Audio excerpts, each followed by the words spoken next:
আমার আজকে প্রত্যেকটা বক্তব্যকে আমার জীবনের শেষ কথা হিসেবে দেখে নেবেন।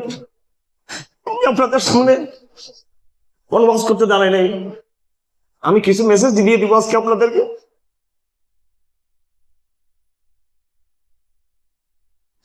এবং আজকে আপনারা জীবনের সবচেয়ে গুরুত্বপূর্ণ সিদ্ধান্ত নেবেন আজকে আপনারা।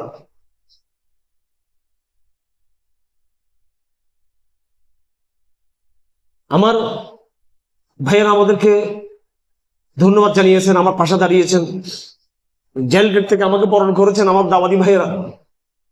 আরবি দেখতে কথা আছে, রুব্বা আখিন লাকা লাম তালিদহু উম্মুক, এটা একটা আরবি প্রবাদ বাক্য, যে তোমার অনেক ভাই রয়েছে যাদেরকে তোমার মা জন্ম দেয় নেই, তারা তোমার মা বাবার সম্পর্কে অরুষ জাতের ভাই নয়, তারা দিনের নিসবতে ভাই।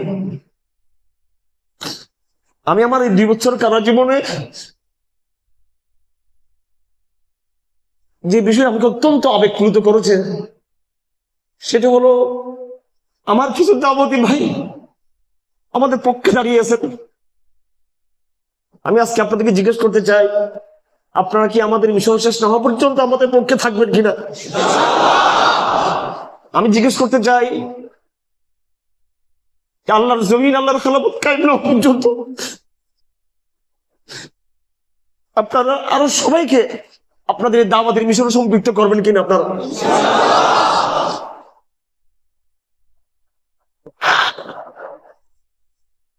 আমি একদম আবেগ ছাড়া, যদি আমার কান্না আসছে, আমি অত্যন্ত সুস্থ মস্তিষ্কে কিন্তু আমি কথা বলার চেষ্টা করছি আল্লাহর উপর ভরসা করে। এমন কোন ব্যাপার নয়, এমন কিছু মনে করার কোনো কারণ নেই যে আমি নির্যাতনের শিকার হয়ে আমার মন ভেঙে গিয়েছে, আমি অত্যন্ত হতাশ অথবা মানসিকভাবে আমি বিপর্যস্ত, যার কারণে আমি কান্না করছি।